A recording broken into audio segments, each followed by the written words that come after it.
Good morning, everyone. Welcome to the regularly scheduled meeting of the Board of Public Works for today, Friday, January 25th, 2019.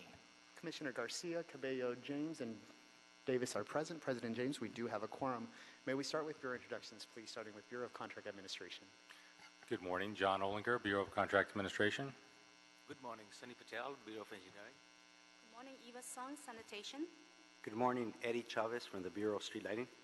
Good morning, Chimin Gong for the Bureau of Street Services. Good morning, Ted Jordan, Public Works General Counsel. Fernando Campos, Executive Officer. President James, we do not have any speaker cards under general public comment. We did receive a request to speak under the Neighborhood Council comment section for item number 4, and that has been distributed to you for your records. Also, no speaker cards on items 1, 3. Let me start again. We have speaker cards on item 4, which is from the San Pedro Neighborhood Council, and then we also have a speaker card on item number 8 for today's agenda. Okay, and the request for number 4 is to speak categorically under the Neighborhood Council commentary section, right? Correct. Because that has a revised time limit. Correct. Okay. No limit for that. So we'll handle that when we get to number 4.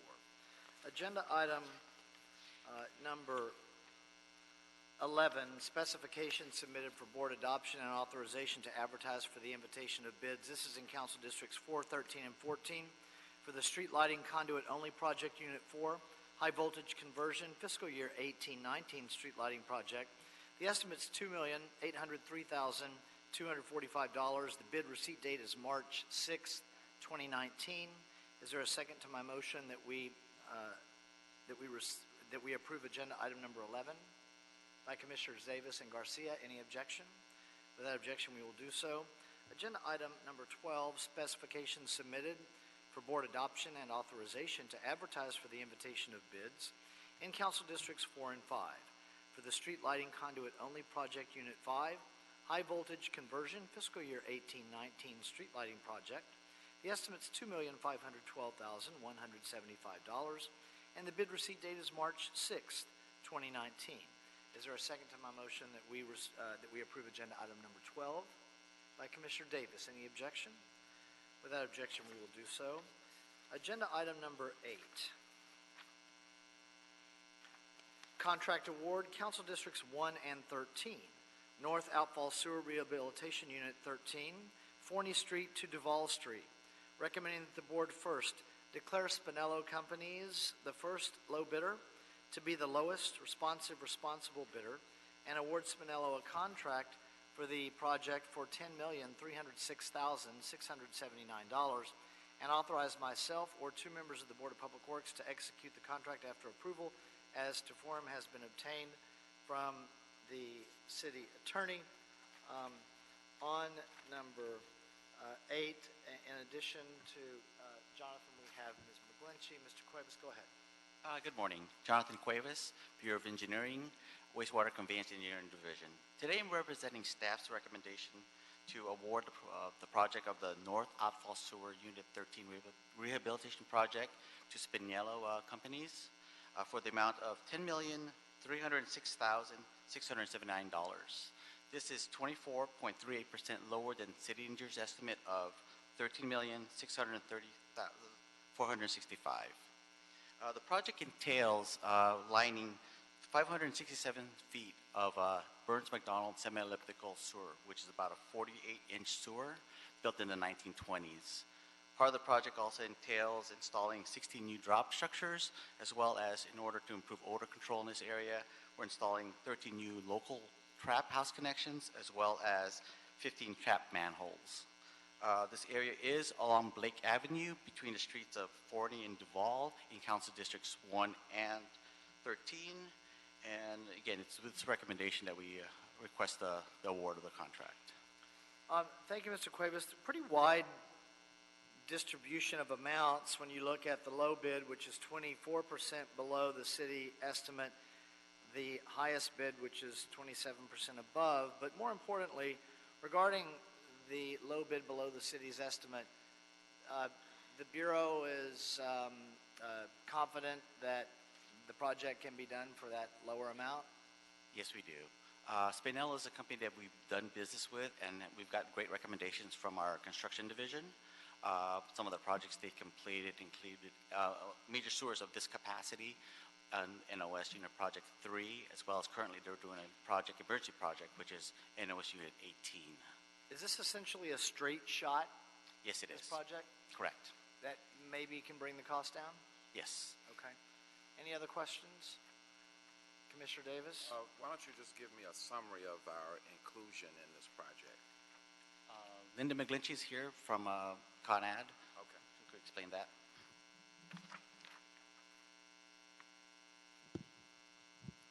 Good morning, Commissioners. Yes, on this project, Spinello has pledged 10.13% MBE, 0.97% WBE, 11.04% SBE, 1.46% EBE, 0% DVBE, and 13.43% OBE. With that said, I've also looked at their actual business inclusion outreach and the notifications, and they did more than just the minimum required. They went above and beyond in trying to get that business inclusion, particularly with WBE firms. Unfortunately, the resulting sub-bids just didn't achieve what we would have liked. Right.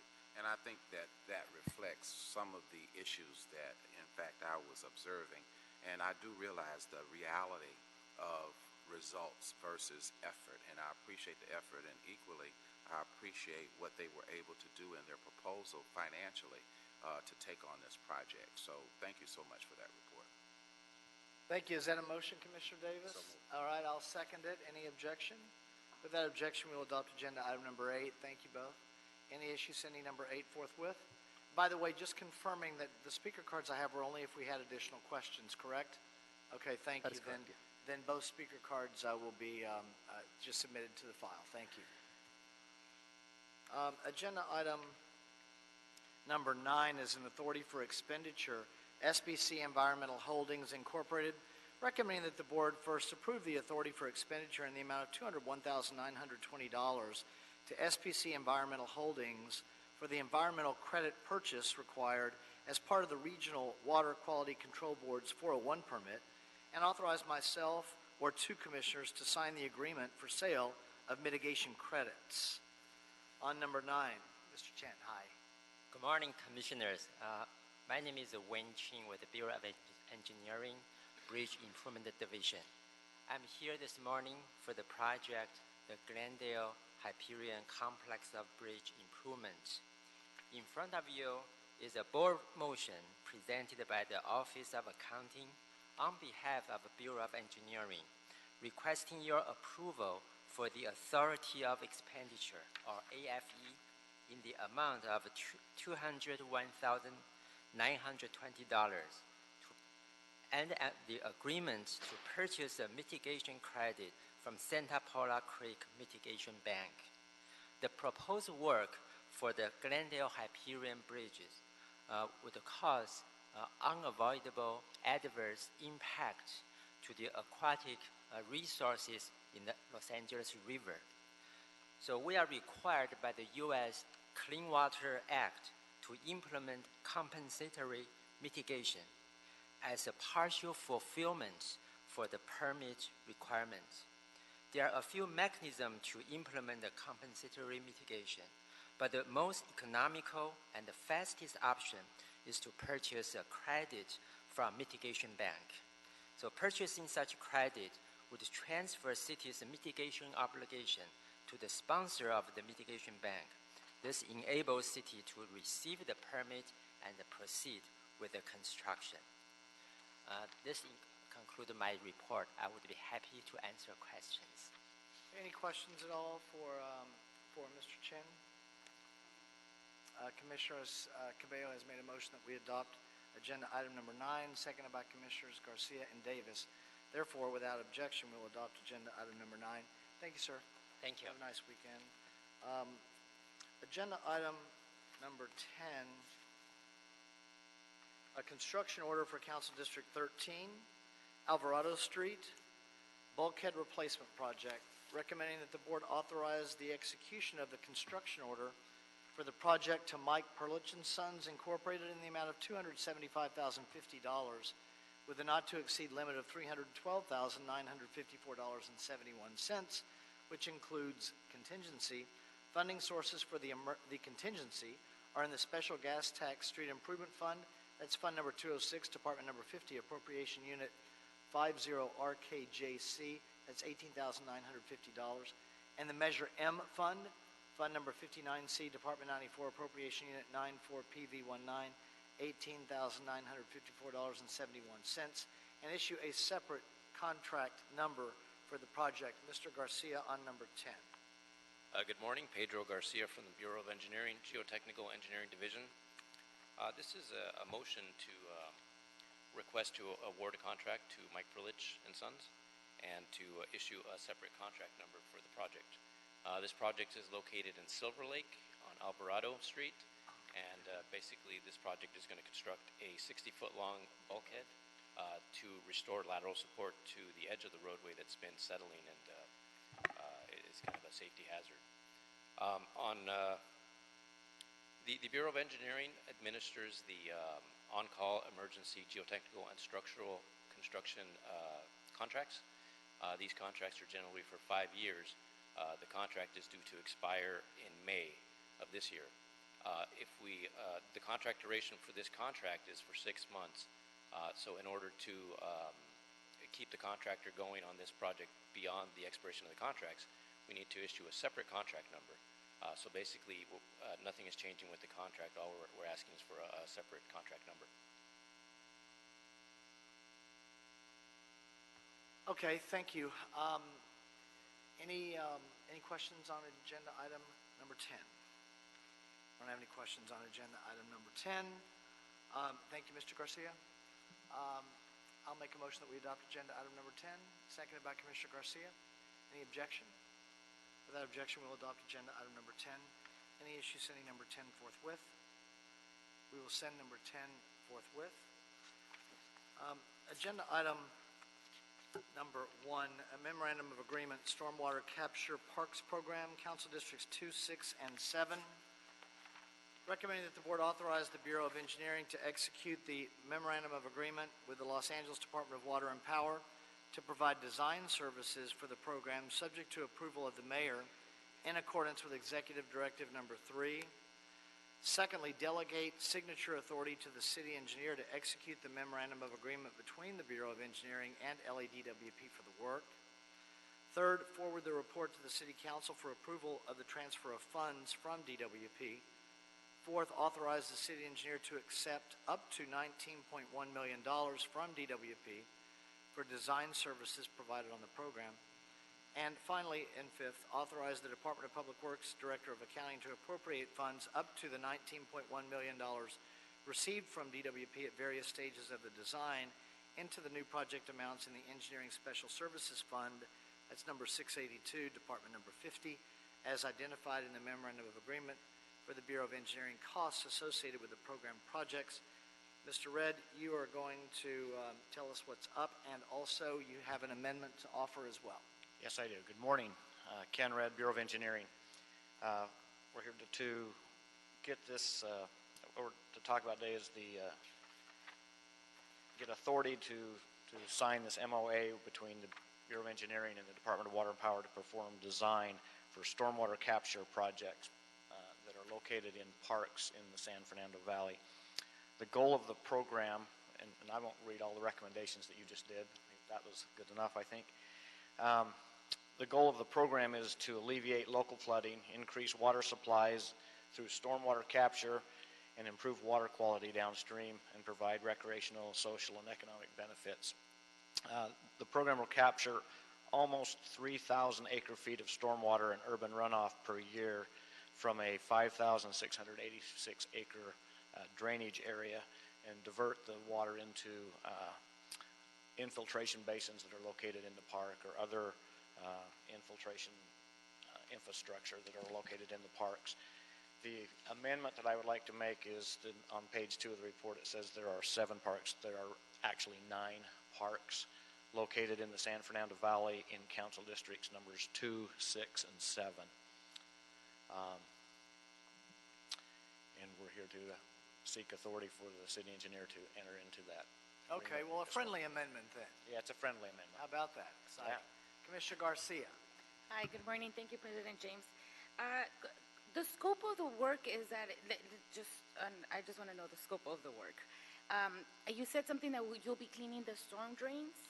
Okay, the scope, okay. Yeah. This will be just for the design. We Okay. won't be doing construction at this point. Obviously, we hope to go to construction, but we'll have to work with Water and Power and see how they're going to, if the funding comes, possibly from Measure W and other sources, but this is just for the design of these. And what they will be doing is essentially stormwater capture. So you'll take stormwater out of storm drains, divert it into some infiltration basins or other types of infiltration infrastructure. There's 2 or 3 things. We've done that similar with a lot of the Propo projects that have gone on. So that's the type of design that we're going to do. And as part of our scope, we will be working with the design. We'll be actually coordinating with the Department of Rec and Parks and the Bureau of Sanitation, getting their technical review on these projects as we design them, so that, and then obviously they're going to be located in parks, so Rec and Parks will obviously be a big player in getting all the coordination of how we're going to design them and ultimately construct. But this MOA is just for the design. Got it. And the design is, so just going back on the scope, just a quick question on that. The idea is that once it goes to the infiltration process at the parks, then it'll be used for irrigating the parks? Now, infiltration. These parks are located in the east part of San Fernando Valley over the aquifer, and so Water and Power is what you'll do is basically design something that will divert water. There'll be some cleanup where you'll remove some trash and some of the sediment, and then you'll put it into an infiltration basin and let it infiltrate into the groundwater, into the aquifer. Okay, so the idea is to reduce the flooding that happens in the San Fernando Valley when it rains? It will help flooding. It will also take that water and put it back into the groundwater, so it will be a water supply. And because you're diverting the water and cleaning it up, you're actually cleaning the downstream flows also. So it'll affect all of that, but the big thing is to infiltrate it back into the groundwater. Got the it. water Okay. supply. I understand this is for the design, but I just wanted to know what we were designing. Yes, I got Thank you. it. Thank you, Commissioner Garcia. Anything further? Thank you, Ken. I'll make a motion that we adopt agenda item number 1, seconded by Commissioners Cabello and Garcia. Any objection? Without objection, we will adopt agenda item number 1 as amended. The motion was as amended and such. So without objection, we'll adopt number 1 as amended. Any issue sending it forthwith? We will send number 1 forthwith. Agenda item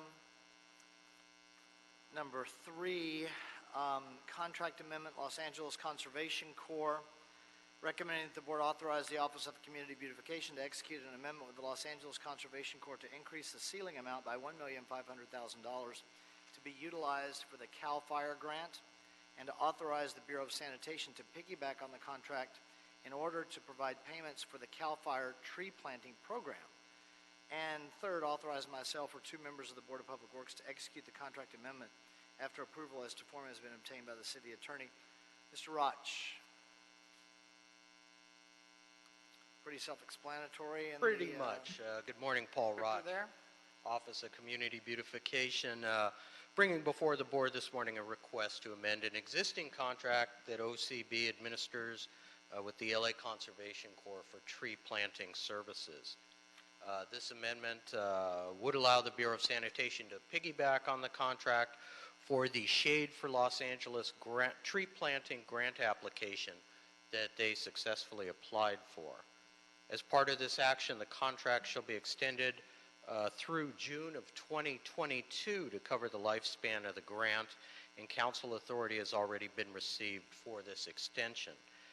We have Melinda Bartlett from the Bureau of Sanitation, who has spearheaded the grant process and is here to answer any technical questions regarding the grant or the tree planting project. Thank you, Ms. Bartlett. Welcome. Good morning. Good morning. So we were pleased to receive the $1.5 million last September, and we are moving forward with this project. It's going to create 900 new street tree wells in the disadvantaged communities across Los Angeles. This money needs to be spent. in AB 1550 and Cal Enviro Screen 3.0 areas. So we are pleased that we are going to plant 2,000 trees ultimately throughout the corridors in some of the most barren areas. The other great thing about this project is it is a true partnership with City Plants is bringing in about half of the match, so it's not only $1.5 million in cap and trade dollars, but it's $500,000 dedicated from City Plants and from Street Services Urban Forestry Division. And we're going to have a very large kickoff Arbor Day celebration where hundreds and hundreds of people are going to help us plant a couple of hundred trees. We're going to start at the Van Nuys Rec Center and move out from there. And we're anxious to get this contract amendment in place. The bulk of the $1.5 million goes to our partners, LA Conservation Corps, as our contractor, and they work with a number of tree planting organizations. They will carry the bulk of this particular contract because so much of this grant money is going into concrete cuts. Really, it's a great thing for stormwater infiltration. A lot of it's in the valley. This opening event is in Councilwoman Martinez's district, and we are really happy to be moving this forward. This is our third grant in a row from CAL FIRE, bringing us to $3.25 million, and we are moving forward with a fourth, another $1.5 million request from the same funding source to keep rolling this program out and about. If you have any questions, I'm happy to talk about it. I'm really pleased that we are working so hard to get Urban Canopy built. Great, thank you. We'll start with Commissioner Cabello. Thank you, Ms. Bartlett. So I learned from you the importance of not only planting the trees but watering them as well in the great tour that we did along with City Plants. So does this include a certain year span of watering, 1 to 3 years, or can you go into detail on that? So the Urban Forestry Division has recommended 3 years of watering. This is the first time they were able to get a watering crew to match our work. So they are prepared to do the watering, early pruning, and some of the maintenance that goes along with that. And again, I'm really excited about this partnership. So 3 years for sure. That's fantastic. And this is just a great example of the various departments and bureaus and outside organizations coming together and really looking and thinking holistically about our urban canopy. So thank you so much. My pleasure. Thank you, Commissioner Cabello. Commissioner Garcia? Thank you very much, President. I just want to say congratulations on receiving the award. I'm a big believer in grant writing, and so thank you for doing all that work, and I'm sure it was a lot of pressure, and it continues to be, but you've garnished already $3.5 million so far, so congratulations on that to you and your team. Thank you. Thank you. I just want to say the grant never pays for the accounting services and the invoicing and all of that, and Eva's group within the Bureau of Sanitation has really produced great paperwork. We go in, we never have any trouble, and CAL FIRE uses our stuff as examples as to how some of the smaller nonprofits can work. In addition, I have a person on my staff who knows the greenhouse gas calculations, which are very difficult for the little nonprofits, and she's set up all sorts of help sheets.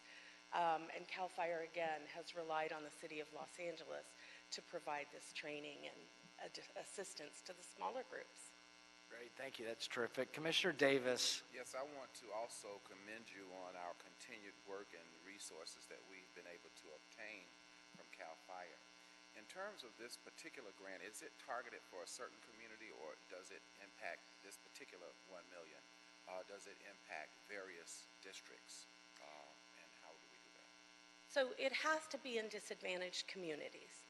And so the AB 1550 maps that we use expanded the words so it doesn't have to be just in the Cal Enviro screen. We heavily rely on those. It also allows for low-income areas and areas that may be impacted by whatever pollutants are coming out. So in this case, we've worked with most of the council field staff at this point to identify their priority corridors.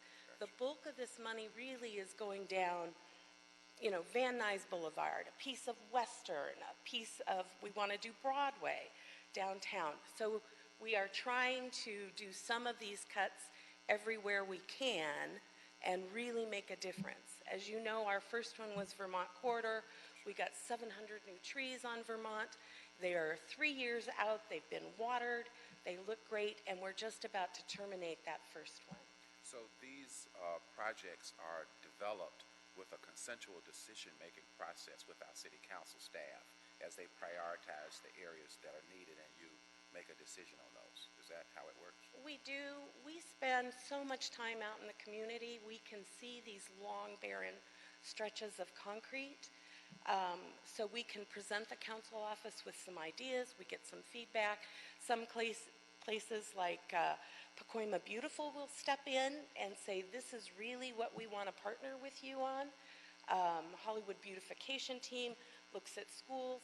One of the things I'm trying to do is, if we have maybe a watershed project someplace, I want to look at the footprint around that. Maybe a half mile, maybe a mile, so that we can do a bigger bang.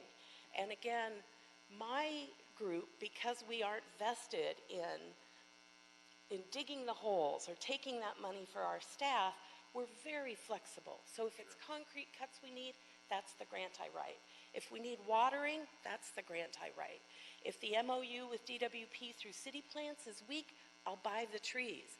We can really be flexible, and that's our even beauty. though this particular grant and the others from CAL FIRE don't necessarily pay for everything, at the same time it's very important and very valuable to us in the city because it really helps us to generate more productivity towards getting these things done with the help. I think in many ways it's the glue for us to have done what we've been able to do in planting trees so far. So again, congratulations. Thank you. I'm glad to support this initiative.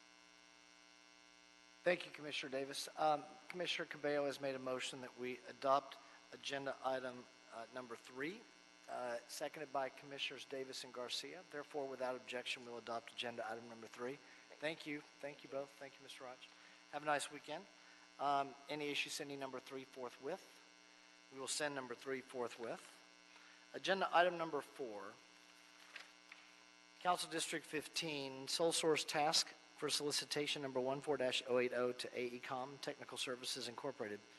Recommending that the board first authorize the Department of Public Works, Office of Accounting to disencumber $286,061.99 from Fund Number 206, Department Number 50, Appropriation Unit 50 LKDM, which was previously encumbered for the Paseo Del Mar Permanent Restoration, the White Point Project, under Contract C-121569, based on a board report adopted July 27, 2015, which has expired, to make the funds available for contract number 130606.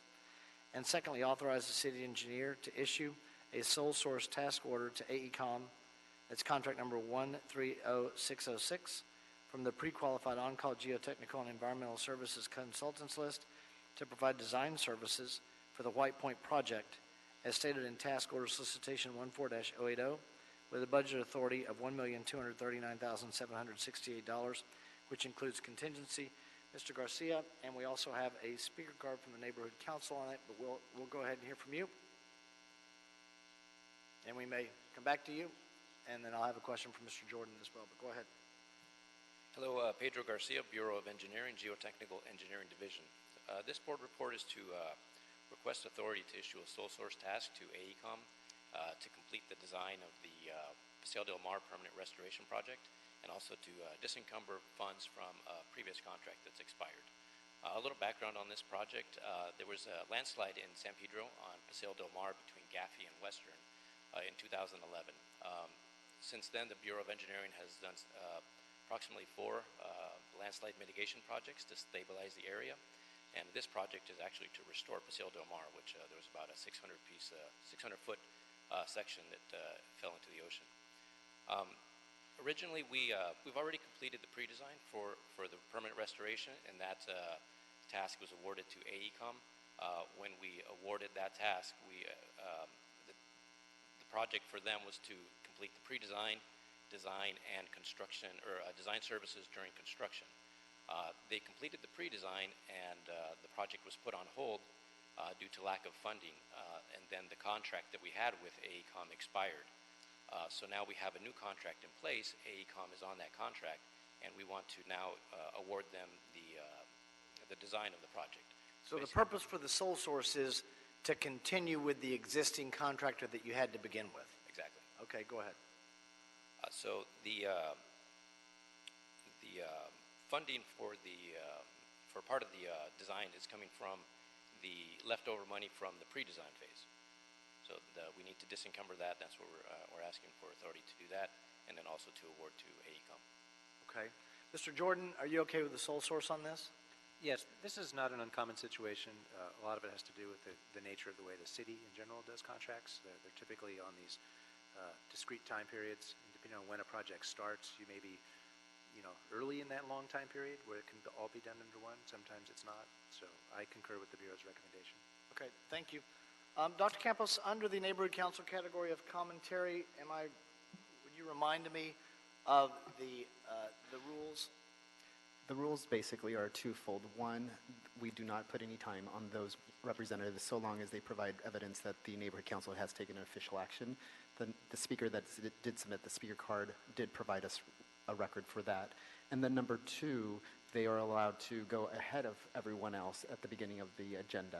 We did offer that to the speaker, and the speaker opted to provide the comments during the item. Right, okay. So, I see Dean, it looks like Pinchef? I got it right. You did. Welcome, Mr. Pinchef. Commissioners, thank you very much. And just for the record, you're from the Coastal San Pedro Neighborhood Council. That is correct. Go ahead, sir. Thank you. And I want to extend my thanks from the Neighborhood Council system, too, for making this opportunity available to us. We're very, very grateful that you are interested enough to hear the community's voice. So thank you very much for that. The Coastal San Pedro Neighborhood Council urges that you postpone approving this item at the present time. We, as a community, have been intensely interested in what is happening in this project since this landslide. Paseo del Mar is a very important street in this community. This is the neighborhood council that street is part of. Excuse me. I do have a horrendous cough today. And so it's been a topic of very, very intense community interest, how this will proceed forward, what will be done, and how that restoration, if that is to be done, will be performed. So we've been following this development very assiduously over time, and representatives of the Neighborhood Council and the Neighborhood Council have strong misgivings about the EIR that is issued on this proposal, and we made those known at the NOP phase as well as the DEIR phase, and they have not been addressed. The core one, it has to do with scoping of the project, which is specifically to restore the road. What that means is that there is explicitly no consideration of an option that we think is very, very important to consider, which is to permanently abandon that section of road and invest some funds on the existing roadways around it instead, as a way of taking care of that problem other than restoring the road. Again, you can see, because the scoping was to restore the road, that option was never considered. We believe that's a grave omission and omits a potentially very, very cheap, relatively to speaking to building a bridge or the other options that are being considered, option that needs to be considered. We have other problems with the EIR that have to do with aspects of baselines that were chosen and things like that, but that's the key consideration. Given that, and given that at this point there is no final EIR issued that takes care of these objections, we're still at the draft EIR phase. And given that this document, this solicitation, mentions specifically that the other two project options that are in the draft EIR are basically being discarded at this stage because it's very unlikely that they would get Coastal Commission approval. They involve so much riprap that it's unlikely that they'd be approved. This pretty much de facto is committing the city to building a bridge and starts to be moving towards that position in the absence of a final EIR and in the absence of taking care of the objections that we have to the EIR process. So for those reasons, at this point, we urge that you defer making this award of design money for a bridge that you may end up deciding you don't want to have built at all. Again, I thank you very much for your time. Thank you. We'll start with Commissioner Davis and then go to Commissioner Cabello. Sir, is this for Mr. Once you step up to the lectern, you submit yourself to a question or two. So, Fully understand. But Thank you. go ahead, sir. I just We wanted to- promise to stay on topic. I just wanted to clarify your concerns. You have a problem with the EIR process, is that right? Yes, we do. We believe that, well, I'm sorry, would you ask the question again? My question is to clarify that in fact he does have a problem with the EIR process. Okay. I wanted to make sure that that is what he is stating. yes, that is specifically what we have a problem with. We believe that the scoping was incorrect, and so at the NOP stage, we made that clear. That was not addressed in the DEIR stage. Again, the scoping was specifically set to replacement of the road, not mitigation of the problem, not dealing with the problem that loss of that section of road caused. Therefore, the option of further investment in existing streets to take care of the diverted traffic was never considered as part of the EIR process. And we think that's a very, very important consideration that should have been considered. There are other problems. Did you have input into the EIR process? We had the standard legal input.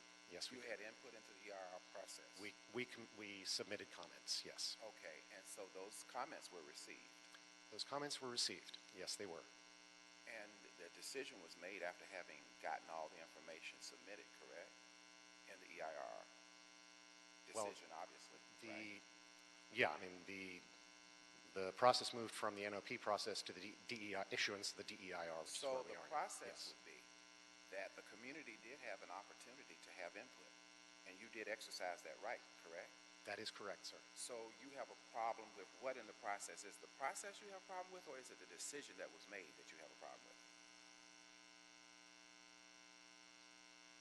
I think it is fair to say that we are not happy with the decision that was Okay, made. that's what I thought. And so I just want to I be understand clear. that distinction. I think it's Thank important you. that we come to the same understanding about articulating what really is the concern of the community.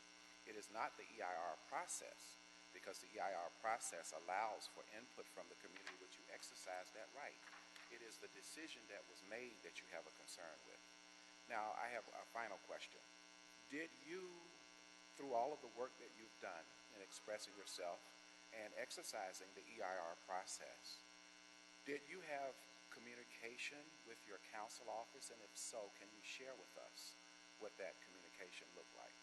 Yes, there were a number of communications with council office, and in fact, Councilman Buscaino did put together a task force in the community to address this issue around the time of the scoping phase of the NOP. And that task force was charged with considering the options that were basically being designed for the DEIR process. That task force did have some input, again, made some commentary, did recommend one of the four options that were on the table at that time, and that input, I presume, was included as part of the consideration in drafting the DEIR. Since then, there has not been much responsiveness from council office regarding this topic. Do you know, in fact, if the council office has any opinion about the decision that was made by the EIR? They have not responded to our questions on that, I'm afraid. So we're unaware of that. I am unaware. We have asked them that, and they have not responded to our questions on that. So I can't give you I that appreciate your discussion, and I'm clearer now that you have a problem with the decision.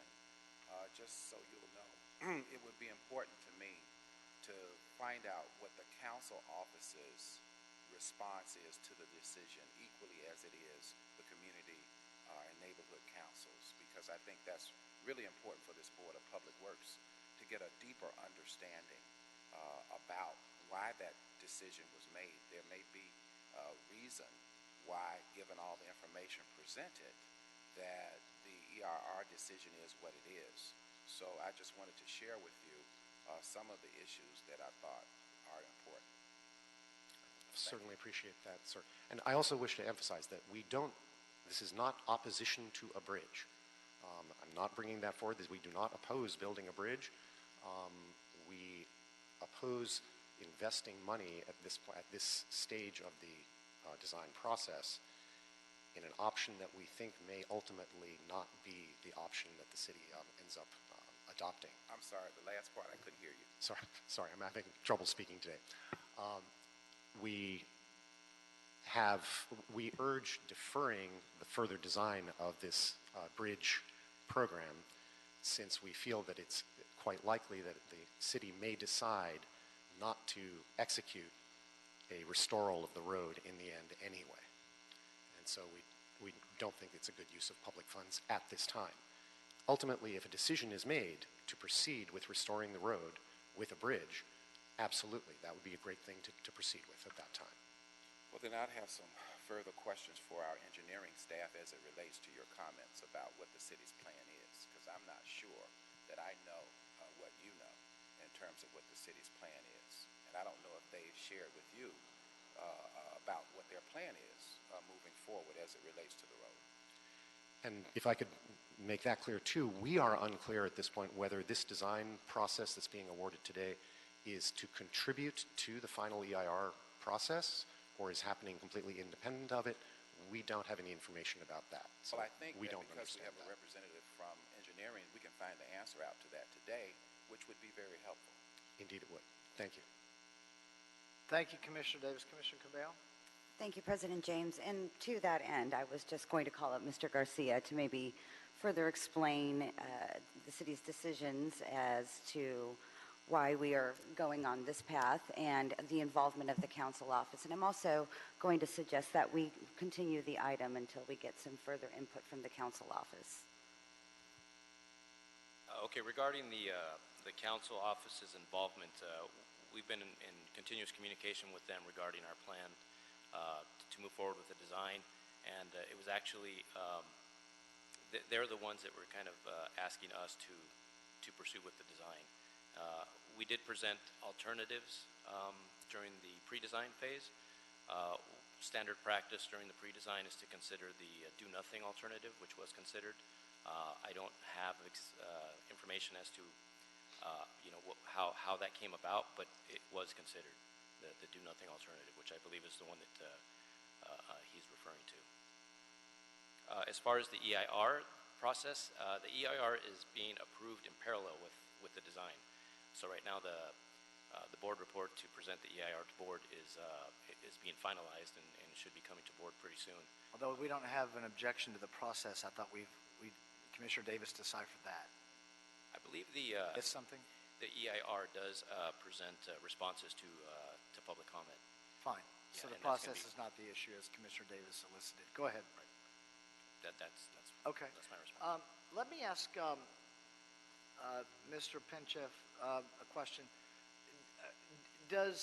I've got your list of resolutions relevant to the landslide, along with a letter to Mr. Jones, Environmental Supervisor 2, dating October 18th, 2016. When was the last action taken by the Coastal San Pedro Neighborhood Council regarding the White Point landslide? The last action is the last action on that list, so it precedes that letter. May actually. 15th, 2017? That sounds about So right, yes. nothing in 2018? That's correct, because the DEIR was issued before that time. And so we've been waiting since then for any further action. Okay, and so no action's been taken, to get specific, no action's been taken by your neighborhood council regarding the agenda item before us today? Specifically this agenda item, no. However, the operation for the restoration of the Paseo del Mar Road has been the subject of a dozen or so Number of actions. Yes, Right, got it. exactly. Okay. Mr. Garcia, if we put this over a week to get clarification from the council office, give them an opportunity to have someone here to speak to this, is there anything that is affected other than losing a week, but is there anything that substantively affects the work that needs to be done on the project? No. Okay, so there's no cost of a week? No. Okay. Then to Commissioner Cabello's point, and I think to Commissioner Davis's point, and to your request, Mr. Pinchoff, I would put this over a week to give the council office an opportunity to respond, and then we'll decide whether we put it over longer or not. But we don't have them here today, and I didn't have reason to ask them to be here today. So we will, if it's okay with you, we'll put it over a week and give them the opportunity to respond. If they ask for a different date than a week from today, we'll let you know. Because I'm not sure what date they'll be able to appear. I would suspect that they can appear a week from today, which would be February the 1st. Okay? So with that, we'll put this item over to February 1st. You're available on February 1st, Mr. Garcia? I'd have to go back and check, but is that a Friday or Wednesday? Friday. I believe not. Okay. Then let's, February the 4th, I don't want to do it February the 4th. I'm out. February the 6th is Off-site meeting. off-site. Let's try, are you available Wednesday? Yes. Okay. Let's ask the council office for Wednesday, which date is February 27th? I'm sorry, January 29th or 30th? 30th. Wednesday, January 30th. Is that okay, Mr. Pinchoff? To the best of my knowledge. Okay. Yeah. Let's try for Wednesday, January 30th. Are you available, Mr. Garcia? Yes. Because I'm afraid if we kick it 1 week, we really kicked it more than two, Almost 2 because weeks, the 8th we're dark on the 8th. So let's do it on Wednesday. So we'll put this item over to Wednesday to give the council office an opportunity to respond. Okay, thank you, everyone. Appreciate it. Commissioners, thank you very much for your consideration. Of course, really thank you. appreciate it. Thank you. Thank you for coming to City Hall today, sir. Agenda item number 5, Council District 15, sole source contract, Terminal Island Water Reclamation Plant Advanced Water Purification Facility Capital Improvement Project, 5259 Terminal Island Water Reclamation Plant Advanced Water Purification Facility Phase 2, Microfiltration Unit Addition Equipment and Services. Recommending that the board approve the selection of, I think I'm going to get it right, but is it Evoqua or Evoqua? Evoqua. Evoqua. Boy, I got it really wrong. Approve the selection of Evoqua Water Technologies to be the sole source equipment supplier of the microfiltration unit for the Terminal Island Water Reclamation Plant AWPF Phase 2 Microfiltration Unit Addition. Secondly, approve the selection of Evoqua to be the sole source supplier to expand the Phase 2 microfiltration by 1 unit and required utilities and controls required for the integration of the unit. And third, authorize the city engineer to negotiate a sole source contract with Evoqua for the above referenced membrane work with a budget authority not to exceed $2,200,000, including contingency. Mr. Kopp from engineering. Good morning. Good morning. I believe this is agenda item 6, and I can certainly go forward with this one, and then I'll circle back and do agenda item 5 if that's all right. I think that's. I just read number 5. Well, on my sheet, it's number 5. So Evoqua, see, We have a couple of items that are very similar, so. mine's 5.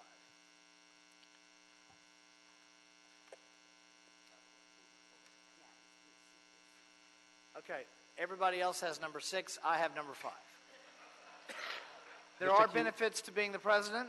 Sometimes you get the only thing that exists, or the only wrong thing that exists. And the agenda does say number 6, so agenda does indicate 6. Our notes Okay. indicate 5, yes. Okay, so somehow mine says number 5, but we will, since I'm outvoted about 30 to 1, we'll go with number 6, Mr. Kopp. Very good, thank you. Go ahead. So I did provide Dr. Campos some handouts for each. So the one I'm referencing should have a graphic of the proposed incremental expansion to the microfiltration facility. And this sole source authority is in relation to a proposed incremental expansion of the microfiltration unit of the system that was recently built out a couple years ago as part of the advanced water purification facility. We're ultimate talking about expansion. Evoqua, right? Yes, sir. Got it. Thank you. And so the graphic there and in the board report itself depicts an incremental expansion. So this would, in effect, relieve an experienced bottleneck in the AWPF, Advanced Water Purification Facility process that is sequential in nature. So upstream of microfiltration, you have a number of processes. Downstream, you also. And so if one component of this process is underperforming or undersized, therefore your overall system capacity is at the lowest common denominator. In the case of this, it's the microfiltration unit. And so the proposed project, and per this board report, it's not only for the equipment, but it's also for the installation and for the startup and system testing. And so it's a turnkey in nature in terms of scope. And the justification is for several reasons for this sole source authority request is that the existing system, it was provided by Evoqua effectively. And I wanted to make a distinction that when the system was originally installed, this entity now under Evoqua was part of Siemens Water Technologies, which was later bought by Evoqua in 2014. So if the board report mentions Siemens or Evoqua, it's effectively the same entity in terms of the authority request. And providing the installation and manufacturing of this equipment and system support through Evoqua would instill uniform compatibility with the existing units.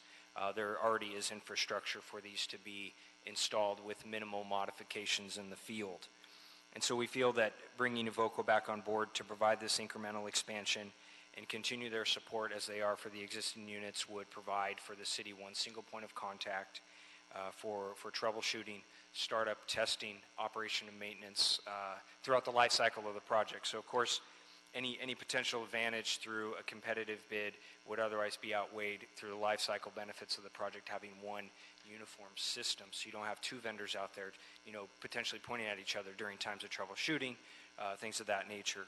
And so this sole source authority request, to summarize once more, and per on the right column of the reverse side of the handout, the equipment cost is roughly $1.4 million and then breaks down the installation, startup, and allowances for a total authority of $2.2 million for a turnkey project.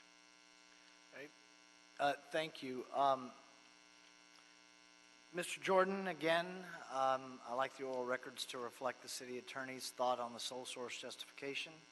Certainly, we concur in the joint recommendation from both the Bureau of Sanitation and Bureau of Engineering, where, as staff had mentioned, we're extending or expanding our existing system. So compatibility of the systems and the products and the maintenance and operation is really a critical aspect of that. So we concur. One piece needs to fit the other. Thank you. Any questions for Mr. Kopp? I'll make a motion that we adopt agenda item number 6. It's seconded by Commissioner Garcia. Thank you. So we'll adopt agenda number Evoqua, number 6. All right. Now we'll go to what everybody else looks like, probably number 5. Mine is number 6, but we'll go with your number since I'm outvoted 30-1. Number 5, is that the sole source procurement for Venice Pumping Plant? Yes. Bingo. All right. Council District 11. David Kopp again, Environmental Engineering Division. So this sole source... let me yes. introduce this one real quick, Mr. Kopp. Sure.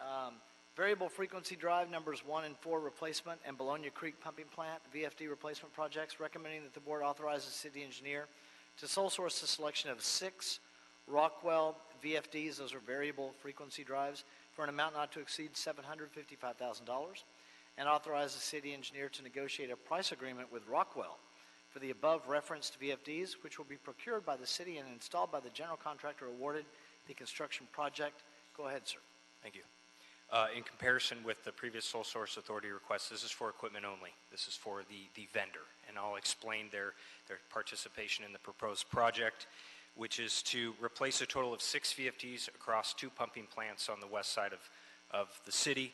The first at the Biona pumping plant. There are 4 to be replaced, 1 through 4 total. And at the Venice pumping plant, of course, the city's largest, for a combined pumping capacity of 30 to 35 million gallons a day from the end user to these facilities, and then ultimately to Hyperion Water Reclamation Plant. There have been a number of VFDs installed over the last 10 or so years, and some of these are reaching the end of their reliable service lives. And the way these pumping plants are designed is you have a couple pumps, 1 or 2 pumps that may be in operation at any given time, and then you provide for redundancy or backup pumping capacity during times of emergency, or when these duty pumps are down for routine or unplanned operations, for routine maintenance or unplanned maintenance activities. And so these VFDs, the purpose of these variable frequency drives, I'll probably use VFD and variable frequency drive terminology interchangeably here, is to modulate the speed of the pump's motors relative to the flow demand of the facility.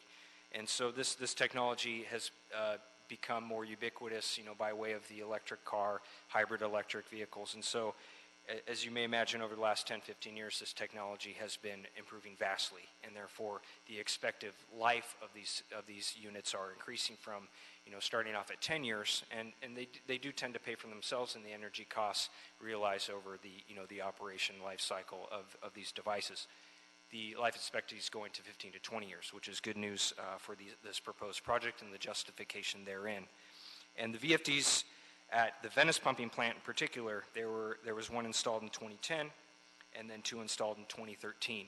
By Rockwell, these have been operating reliably, and so the case is made that, for a full replacement, including the previous 3 replacements, that replacing VFDs number 1 and 4 at Venice, and then a full complement of replacements at Baiona would ensure, uniform operations and maintenance scheme for both pumping plants. So you have, again, one point of contact for operations, maintenance, support, troubleshooting, etc.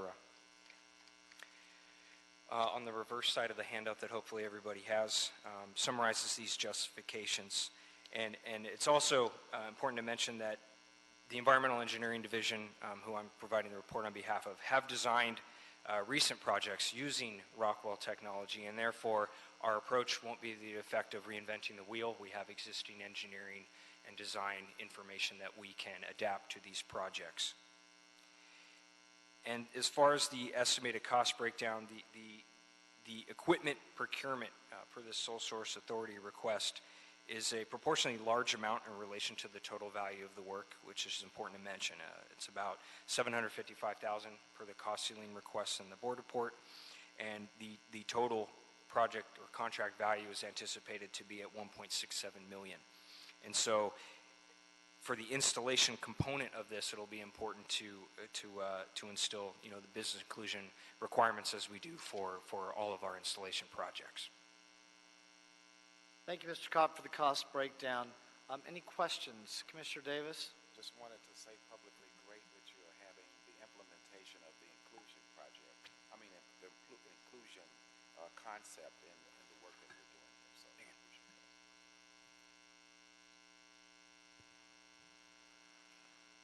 that. Okay, thank you, Commissioner Davis. Anything further? Okay, I'll make a motion that we adopt. Did you have something, Mr. Jordan? No, I just anticipating that you may ask whether we concur in the sole source request. Well, thank you. I felt, and he was agitated by that. Yes, again, I do concur. Thank you. Mr. Cobb did such a good job, I forgot this was a sole source. Indeed, and the bureaus do a very good job in going through these things, and they don't take these kinds of decisions lightly. So, as for the reasons that Mr. Cobb said, for the maintenance operation, reliability, obviously we're replacing units, when you read the report, that we're failing. And so this is a situation that we do not expect to be in part because we're using these reliable units. So I concur. Great, thank you, and thank you for that on the record. Thank you, Mr. Kopp. Anything further? That's it. Thank you. Thank you. Have a nice weekend. I'll make a motion that we adopt agenda item number 5. Okay. And seconded by Commissioner Garcia. Any objection? Without objection, we'll adopt agenda item number 5. Any issue sending number 5 forthwith? We'll send number 5 forthwith. I've got number 7, a contract award for Cochran Adams Relief Sewer.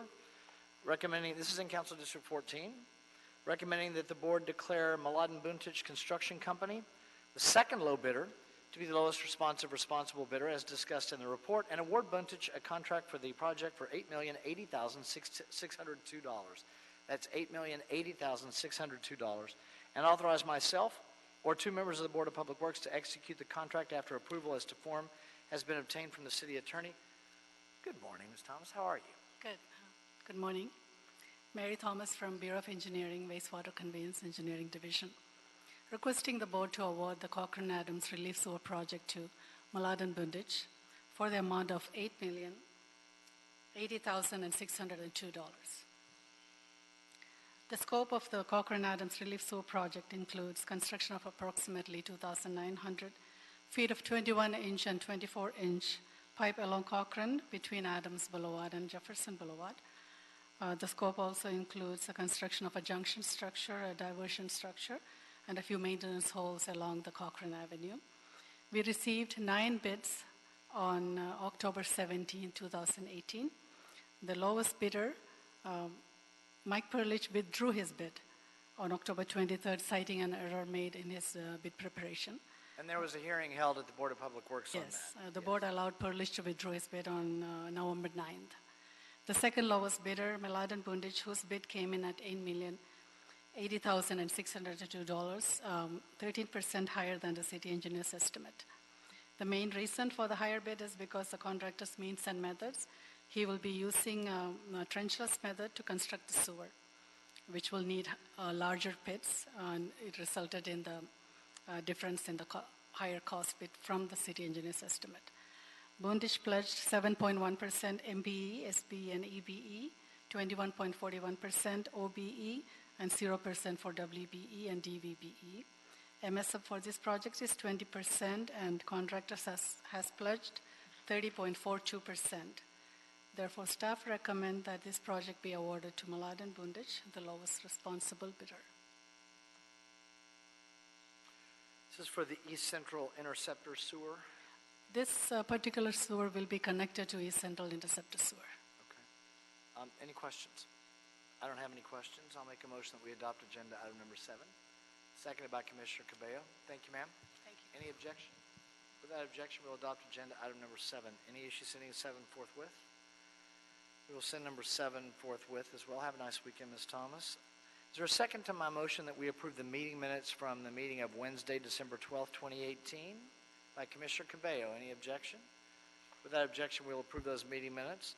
Is there a second to my motion that we approve the supplemental meeting journal for the meeting of Friday, November 9th, 2018 by Commissioner Davis? Any objection? Without objection, we will approve those meeting minutes. Agenda item number 2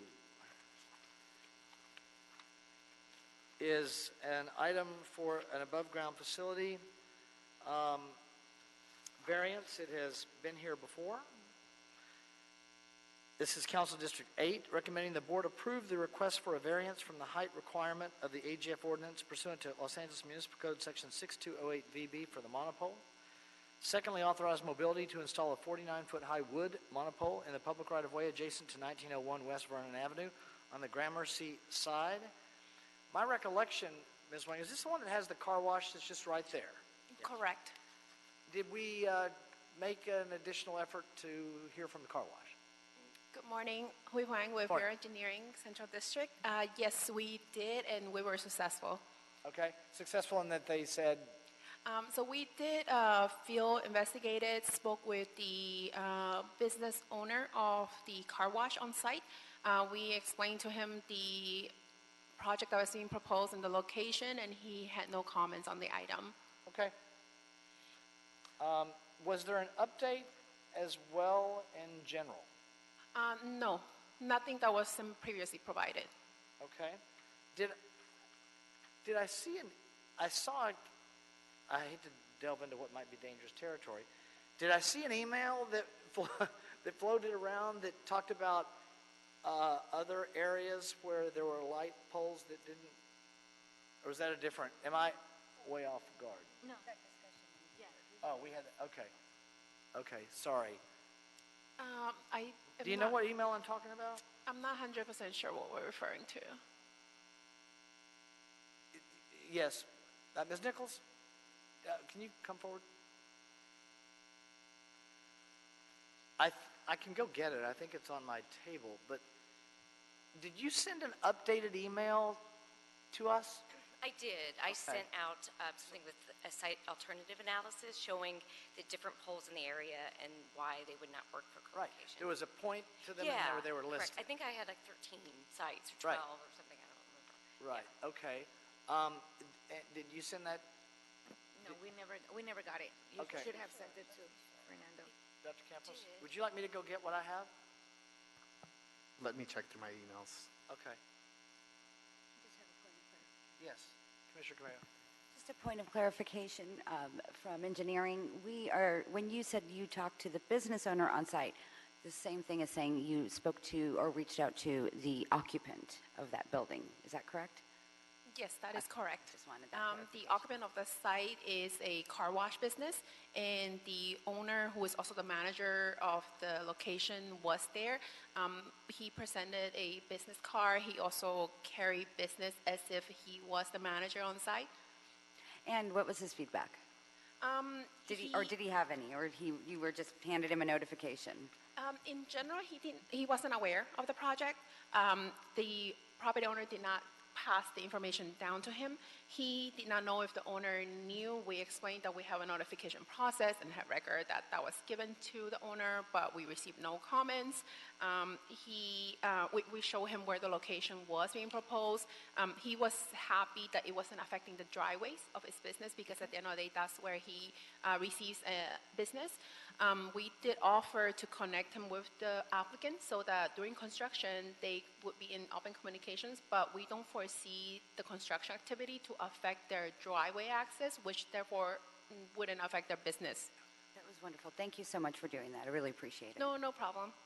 Thank you. And I'm just so you know, did I do something wrong? Oh, okay. No.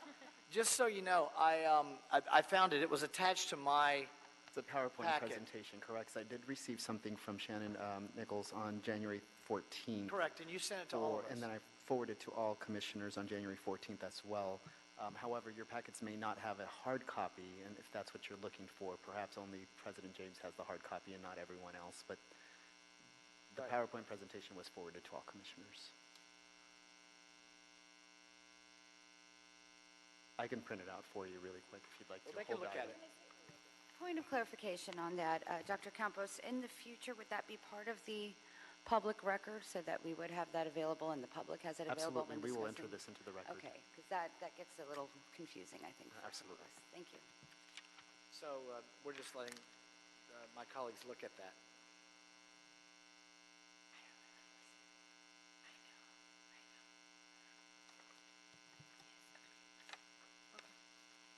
Can I say something? Yes, please. Commissioner Garcia. Thank you very much. We did receive, and I know we talked with BSL about the possible locations. We do have a letter from BSL saying there was no possible co-location opportunities based on the range that Shannon gave us last time. And I know this morning we had a small briefing discussing the opportunities and kind of the whole process. And as long as we talked to, as of the last time it was here on board, it was as long as we talked to the owner of the property based on letting them know. And I appreciate that. I also want to say that that's really being good neighbors on our behalf to making sure that this owner, I'm glad we stopped it and we went through this process, because now the owner and / the tenants are able to, they know what's going to happen and it's not a surprise. And that's what we want to avoid. Surprises, we want to avoid everything like that. So I appreciate the extra work that went into it. And if everybody's okay, obviously we're taking your word on it based on what they said, the owner said, but maybe also as we reach out to them, they also have an opportunity, or they can get in touch with any of us, maybe Fernando, to see if they can provide also, if they have any good or bad comments on this. As far as the field meeting, we do keep record of that as part of the documentation for the application. City regulations requires us to keep at a minimum 2 years of records on these applications. We also provided our contact information to the owner at the time we met, so he can always follow up with any additional questions. In terms of the BSO co-location, I understand the item when it was presented on January 23rd? Yes, sorry. This is item number 2. At the previous week where this item was presented, BSL was on the meeting and they staff and answered questions regarding the co-location questions. And I understand that there was no issues. And the email that you're referring to right now, I did a cursory review on it, and it was an expanded analysis of the site and the various co-location opportunities and the reasons why they were not an option. Okay. I think at this point, everybody concurs that there is no other co-location opportunity from your side and from BSL, right? Correct. And we also have the information we didn't have last time for the adjacent property occupant. Correct. Then I would make if it's okay, I would make a motion that we adopt agenda item number 2, approving the item. Is there a second? Second by Commissioner Davis. Any objection? Without objection, we'll adopt agenda item number 2. Any issues sending number 2 forthwith? We'll send number 2 forthwith. Thank you, everybody, for the work on this one, Thank you. including my colleagues. Agenda item, have we cleared all the voting items? Yes, you have. Okay. We'll close, and I don't know if we did it or not. If we did, I'll do it twice. Closing general public comment, just because we had the neighborhood council category of commentary that happened later. So that's closed as well. Agenda item number 13, the 6th Street Viaduct update, Bureau of Engineering.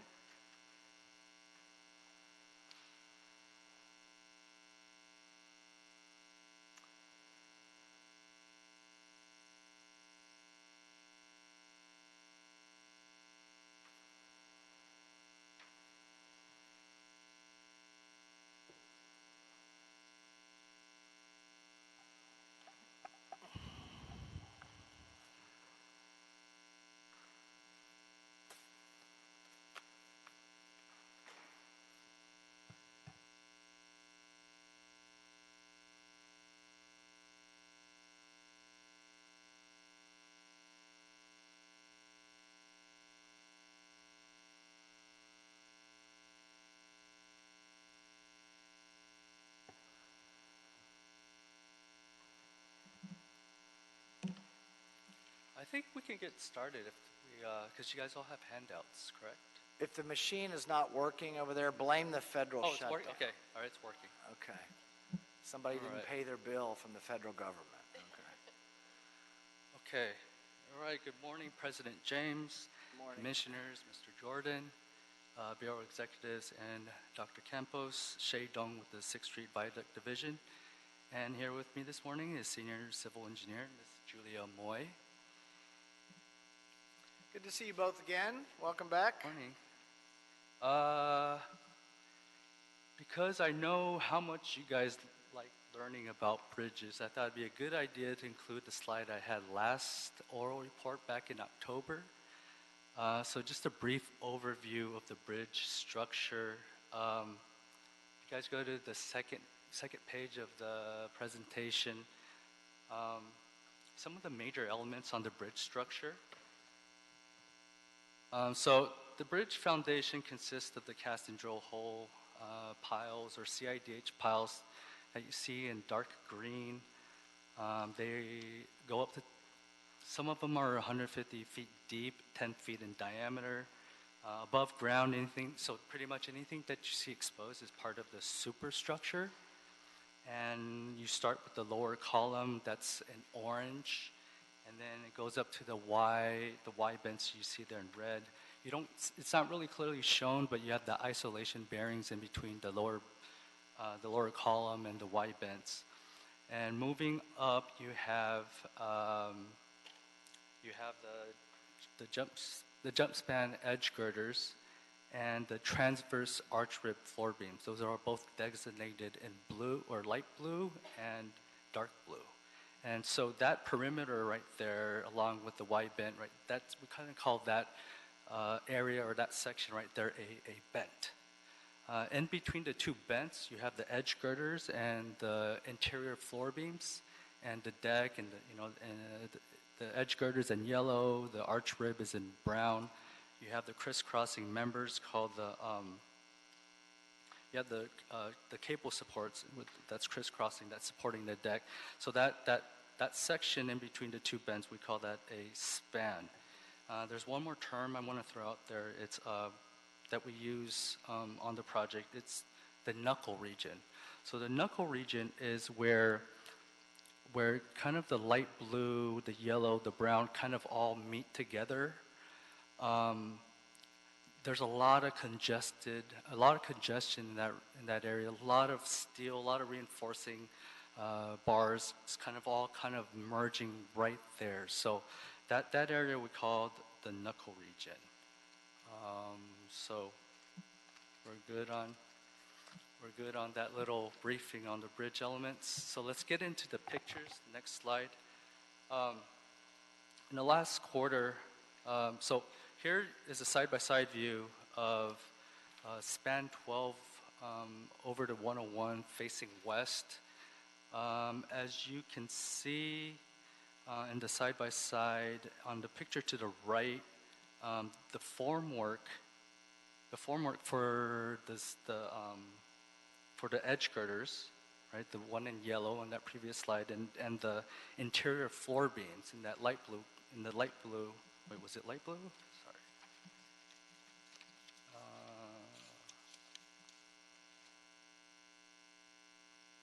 Green. It was light green. So in the previous slide, so you have the formwork for the interior floor beams and edge girders already all formed up in the picture to the right. So that's for span 12. Other work that's been going on is some of the more advanced stages of bents 11, 12, and 10, where the contractors, they're either working on or getting close to that knuckle that I was talking about, and some of the jump spans that I also mentioned earlier. At bents 6 through 9, the contractor are at various stages of the arch rib floor beam, ranging from adjusting false work to placing rebar and post-tensioning ducts, to completing the elliptical forms at the soffit for these transverse arch rib floor beams. I do want to mention in the past quarter, it was anticipated that concrete was going to be poured in the knuckle regions at bents 11 and 12. But due to that heavy congestion of rebar, it's really impacted how the contractor wanted to place their concrete, compared to the original means and method. So the contractor proposed a different type of concrete, a self-consolidating concrete, where it's more fluid and it doesn't require a vibrator that you have to drop in between the formworks to make sure that the concrete fills in all the voids. The voids in the pockets. And they are right now in the process of creating a mock-up to make sure that this new method will work smoothly before they pour. Okay, next slide. This is a side-by-side of bents 2 and 3 face over Santa Fe. I want you to focus more on the background of these two photos, because as you can see in the photo to the more recent photo on the right side, there have been progress on bents. Those are bents 5 through 12 you see in the background. But I also wanted to show you this slide because this is where the future Arts Plaza is going to be located. It's that tunnel down to the LA River. The two retaining walls on either side of that tunnel, they're going to be demolished, and it's going to be graded down. And to give you a visual, if you go to the next slide, it's going to be a really nice looking plaza for the community. And you could see in the back, it's that opening to that tunnel which leads to the river. You can also see the conceptual rendering of the wide bents along with the transverse arch rib floor beam in between the two wide bents in this rendering. So moving along to the next slide, this is a progress photo of bents 9, 10, 11, and 12 facing east, side by side. You could see a better close-up on bent 9. On the right side, you'll notice that there's like this elliptical-looking form that's up now. So if you go to the previous slide where there's that conceptual rendering of the transverse, so it's that that elliptical soffit. So that's that. Julia will get into the various packages. Thank you, Shay. Julia Moy, Bureau of Engineering. This next slide reflects the progress of each of the various viaduct packages. So one thing that Shay showed in his pictures was a view of the west side of the project, west of the railroad corridor, where we have done the underground work, of course, installed the foundations, but you don't see that above ground work yet, those wide vents, and that additional levels of false work that you see on the east side of the river. And that really hasn't proceeded as of yet due to the work on Package D, the relocation of overhead power lines that extend all the way from Santa Fe at the west of the river over to Mission Street on the east of the river. So that project, millions of dollars have gone into the work of that relocation, but it's been underground. It's been to install 8 conduits over 1,000 feet under the river and railroad corridors, which was a tremendous design and coordination effort with all the agencies.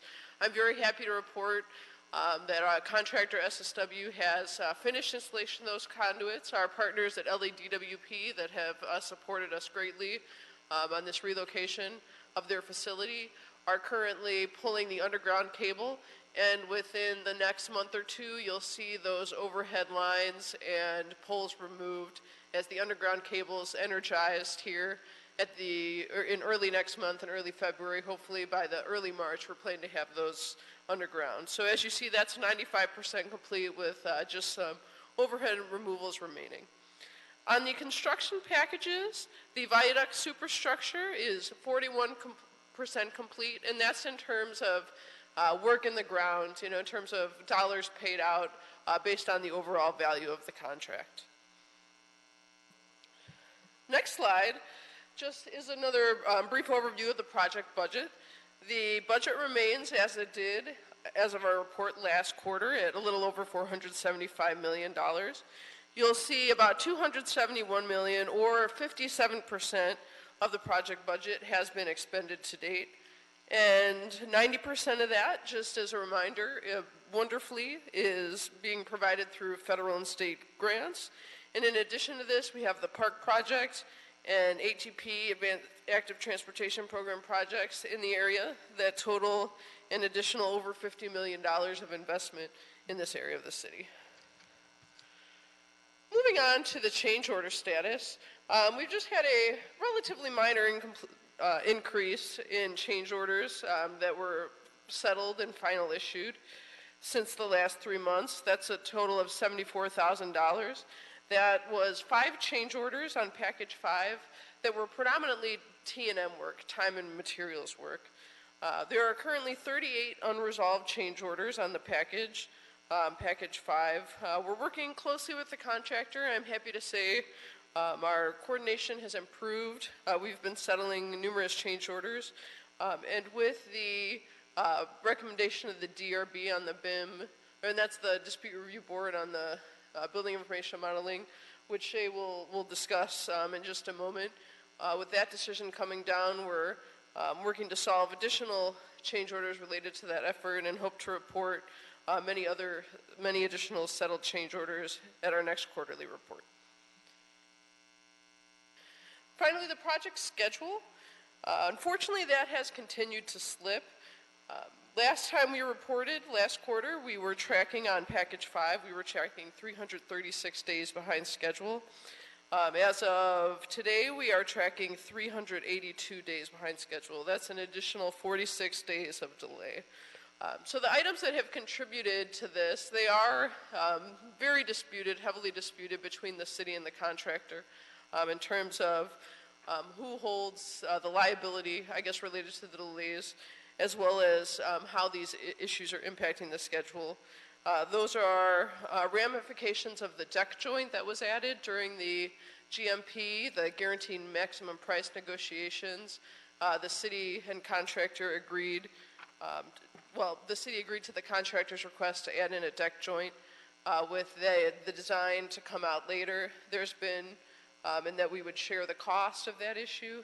There's been additional costs that weren't foreseen at the time of the GMP that have been attributed to that issue. So we feel that's a joint issue of delay. In addition, Shay spoke about the congestion at the Ben 11 and 12 archway floor beams. The contractor attributes the congestion, some rework to the city. We feel that's in the means and methods of the contractor. So we continue to work closely to try to resolve these issues, but more importantly, we're working very closely as a team to monitor and track the delays, to understand the critical path. Right now, one of the most critical items is the mock-up Shay mentioned for the self-consolidating concrete. So we're doing everything we can as a team to mitigate delays and avoid further schedule slippage to the project. I'll pass it back over to Shay. All right, as you may, or as you know, the contractor submitted a claim on the neighborhood about $25 million. That's gone to the dispute resolution board. That decision has come down, or that determination has been issued. We received the DRB's recommendation on December 6th. And the determination was, or is, that the city's contract documents were not entirely clear as it pertains to the BIM efforts and the placement and field adjustment of rebars and post-tensioning ductwork. What this means is that the DRB has sided with the contractor just on the merit. It's not about, they haven't looked into the actual amount nor the time impacts associated with that claim. It's just the merit. So they decided that, essentially our contract documents are not clear enough. We have notified both the DRB and the contractor that we do not agree with the DRB's determination, but in good faith, we are proceeding with the change orders, or the negotiation of the change orders.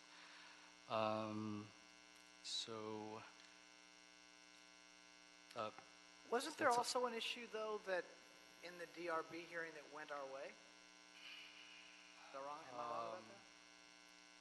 Yeah, relative to some of the, if you don't mind me, Shay, the field readjustments, some of the, extra work created by the contractor having to do the field adjustments with the rebar in order to, make things fit are not something that the city would compensate. That's something the contractor's liable for. But the overall BIM coordination effort going through that, it was determined that that's an extra to the contract.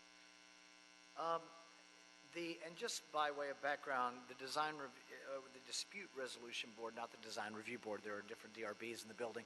The dispute resolution board is, and let me know if I'm wrong about this, it is made up of 3 individuals.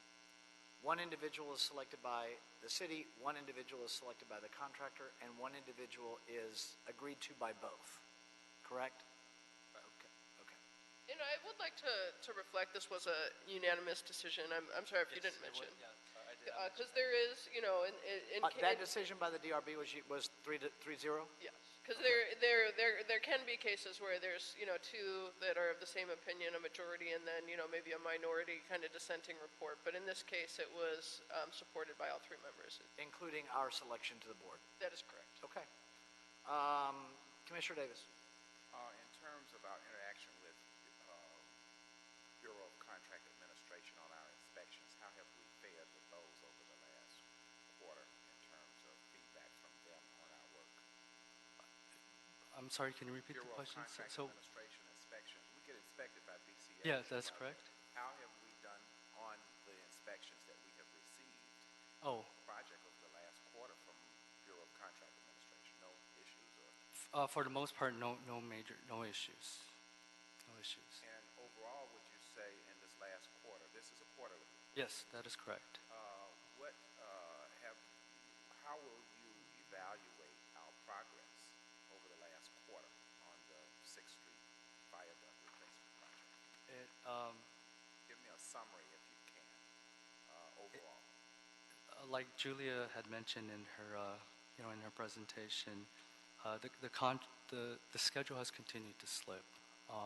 As I also mentioned earlier, it was anticipated that at Bents 11 and 12 in those knuckle regions, the contractor were supposed to pour during the quarter, and they have not. How many days are we behind? Calendar days, I think we're 382 now. It was 360 some.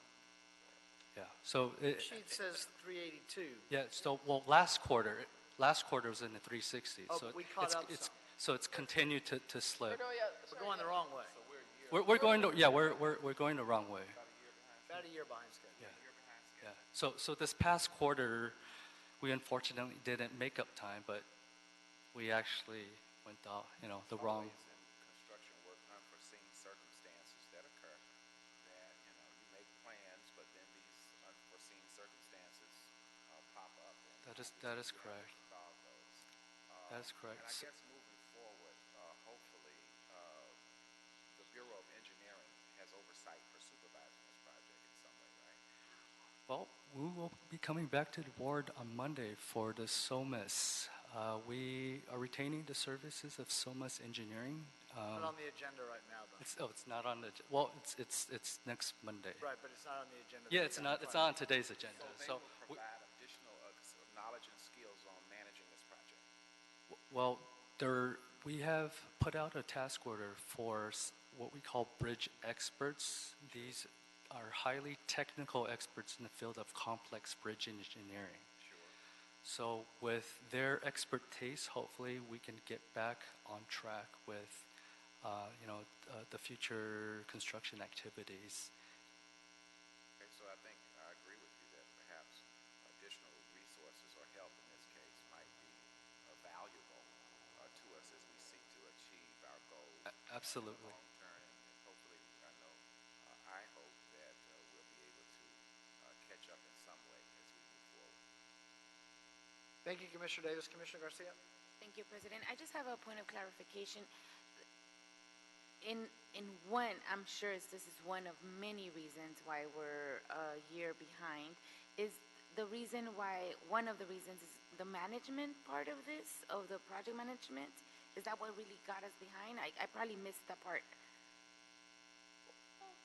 Julie's been on the project. Yeah, I think there's a lot of complex reasons. We've seen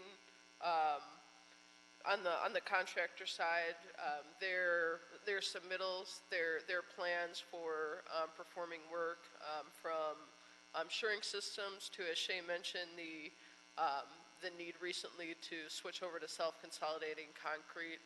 I think the city has been underwhelmed with the contractors' pre-planning and application of expertise and organization.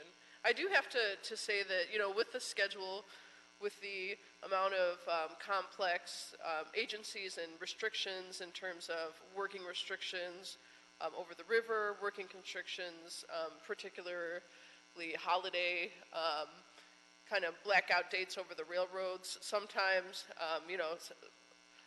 schedule slippage will be worsened because we'll hit certain windows where we can't work. So it's not necessarily that the work is that far behind, but how different closures and restrictions impact the schedule, make maybe shorter delays become a longer impact to the schedule. Julie, I just wanted to add, Commissioner Garcia. So I wouldn't say it's been mismanaged. It's been more, this is a very highly complex bridge project. In the past, when I was with the bridge program, a lot of the bridges were, pre-stressed, pre-cast girders, box girders. These are more of your standard type of bridge structures. In this highly complex bridge project, we are seeing the need for more resources on this, when it comes to for more technical personnel. Hence the need for this new task order that we put out for what we call bridge experts. So we're just trying to level the playing field a little bit with, with the technical expertise that's sorely needed on this project. So that's hopefully we'll get that. Thank you for that clarification. Thank you. The oral report will be received. Thank you. Agenda item number 14. Have a nice weekend, both of you. Thank you. Agenda item number 14, stormwater capture update, Bureau of Sanitation. Ms. Wu.